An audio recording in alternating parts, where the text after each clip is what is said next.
There we go. This will show them. There we go.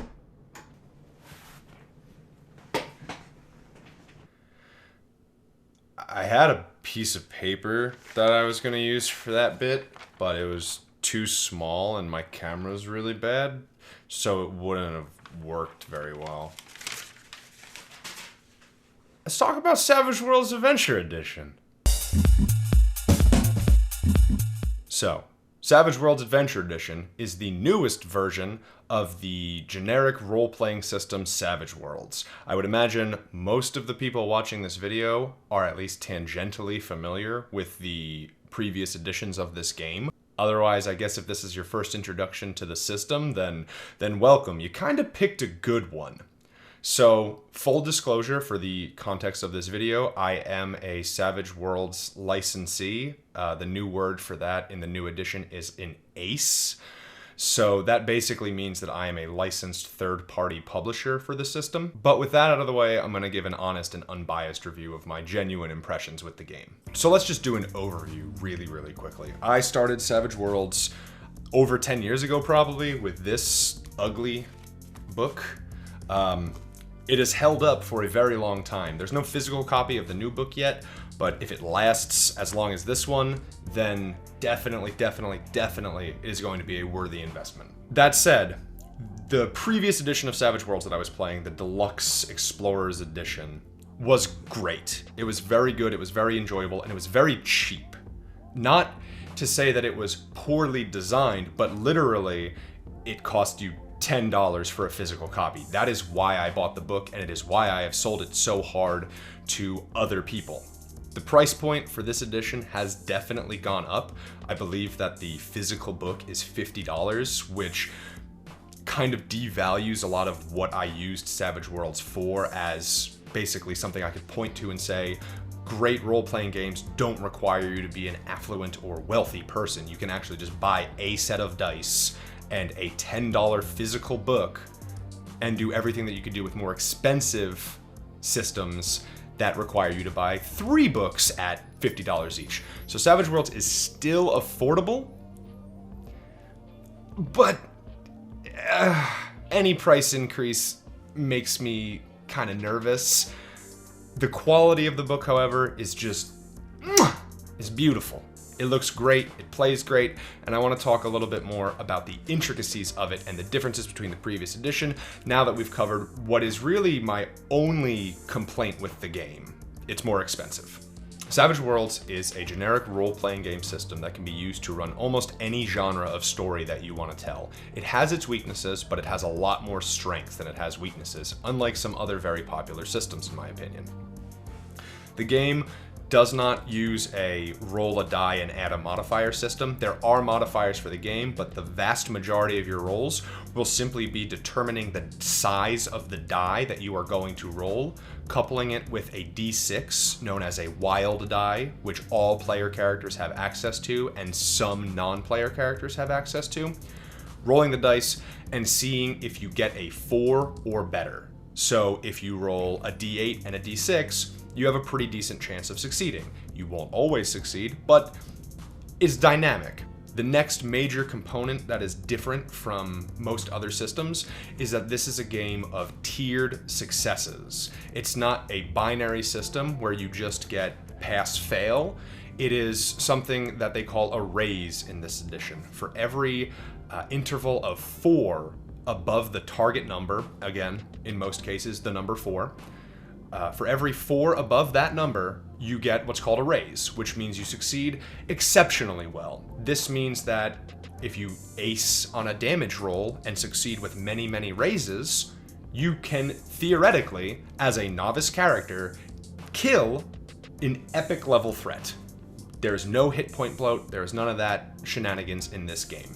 Character creation is fast, character creation is simple, and there are a lot of built-in role-playing plot hooks that most other games don't have. Let's talk about the changes to the system though, because all of the core fundamental stuff is still the same. The big changes that people are going to notice are immediately apparent in character creation. The structure of character creation has been slightly reworked, so that way now you pick your hindrances at the beginning. Hindrances are these negative qualities, physical, mental, and social, that help your character to roleplay to gain this game's in-game currency known as bennies, which are similar to the Fate Engine's refresh system.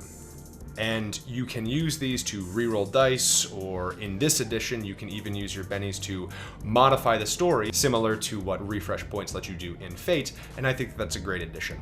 But you get your hindrances in the beginning, and hindrances give you mechanical advantages where you can spend additional points during character creation.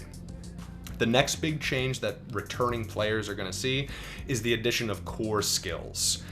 Unlike previous editions where all of your skills had to be bought from a pool of 15 points, now all of your core skills have to be bought from a pool of 12 points, but you begin play with several skills at a D4 rating.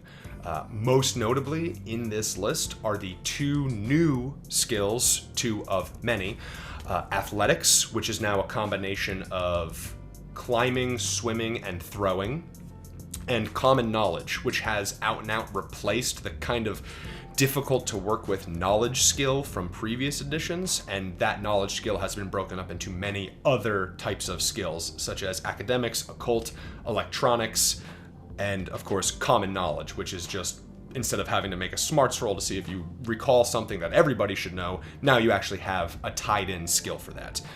The other three skills that you start with at D4 are Notice, Persuasion, and Stealth.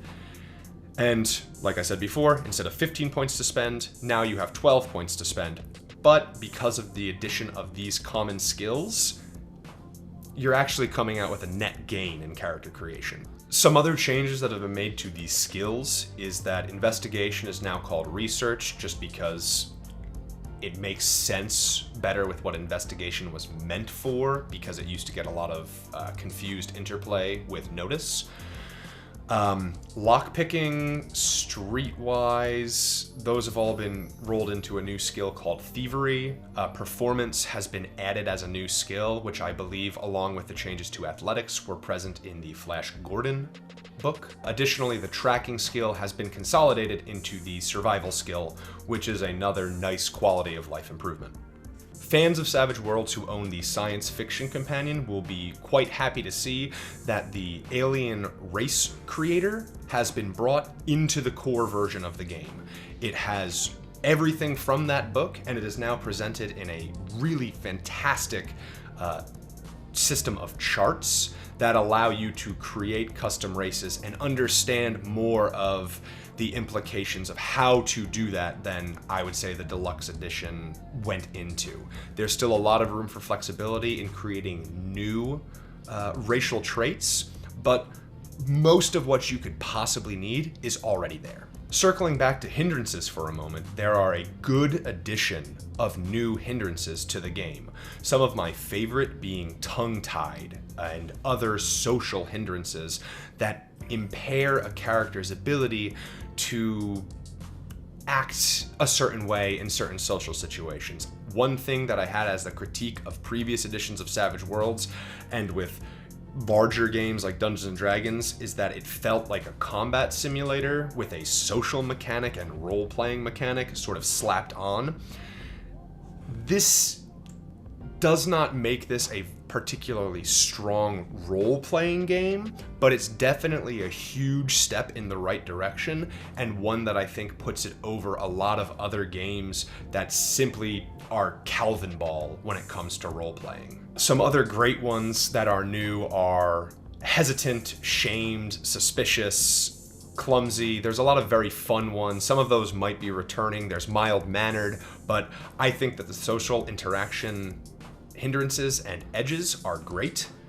And speaking of social interaction, returning players will realize that the charisma-derived attribute is donezo, is gone.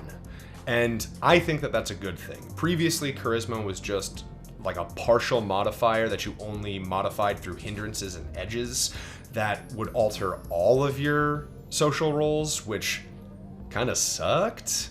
But now, with the addition of these new social hindrances and new and totally revamped social edges, a character has a lot more flexibility in the way that they can build a specific type of social character. There are some hindrances that make a character have difficulty with intimidation or taunt.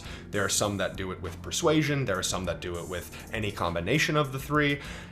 And to counter that, there are edges that allow a character to do the same thing. And that's where we come to edges as a general category. Edges have received a pretty good amount of reworks. And I think that what they've done with the edges, in most cases, is quite nice. A lot of edges are very, very similar to the ones that you've seen before. The ones that are noticeably different, to me at the very least, are aim and all of the social edges. Like I mentioned before, the social edges now modify how you roll certain skills in social situations, and I think that's great. But I do have some problems with some of the prerequisites for some of them. For example, the menacing social edge requires a character to either have the mean or ugly hindrances. And while I do like the additional complexity and interplay between hindrances and edges, I do feel like it is possible to be a menacing person without being mean or ugly, just as I feel it is possible to be good at humiliating people without being attractive, charismatic, or famous. That's splitting hairs. This is easily something that someone could just completely ignore in terms of prerequisites at their table. I know that's what I fully plan to do, but as far as the core mechanics go, I think that is an unnecessary addition and one that probably could have been handled better. My only complaint about edges is that Wildcard Edges still totally suck. Like, oh boy, I got to draw a Joker maybe once every few games, and now my damage is doubled. Like, clutch, I got to explode an extra. That's great. I don't really know how I would even approach Wildcard Edges for a fix. They're not particularly bad in that they can just be ignored. They're definitely better for wildcard antagonists than they are for wildcard player characters, because wildcard antagonists are probably only going to hang around for a while, and you can just give them edges willy-nilly, just hibbledy-bibbledy. You don't got to sweat it. So, now that you've gone through the process of creating your new character, you're probably going to begin to wonder, how do I get stronger in this game? And the answer is the same way that you always have, except the math is substantially smaller. Experience points are gonzo. They do not exist anymore. It has simply been consolidated into a system called advances, where instead of gaining experience points at the end of an adventure, the game master simply decides if you gain an advancement, which functions identically to the way it was before. The rank breakdowns are still the same. I know that the difference in math might confuse a few people, but you still need to have 4 advances to be seasoned. You still need to have, 16 advances to reach legendary. The math is the same. Some people might get a little confused by that, but it is the same math. Do not worry. So let's talk about gear for a minute now. Gear functions the same as it has in the Deluxe Explorers Edition, with a couple of minor differences. The most notable is that for melee weapons, they all now have a minimum strength requirement to use. And based on my observations, the shorthand for the minimum strength requirement is whatever damage the weapon does is the minimum strength requirement. So if it's a strength plus D8 longsword, the minimum strength is D8. If it's a D6 weapon, you need a D6, D4, D4, D10, D10, D12, D12. Like, there it is. It's interesting. I definitely am excited to play with that mechanic in ways that are irregular, specifically creating weapons that maybe have a lower damage bonus but a higher minimum strength at the expense of cost and additional weapon modifiers, such as additional bonuses to parry and things like that. I'm currently working on a science fantasy setting that does a lot of that, and it's going to be super fun when we release that setting document for it. Put this in the section about melee weapons.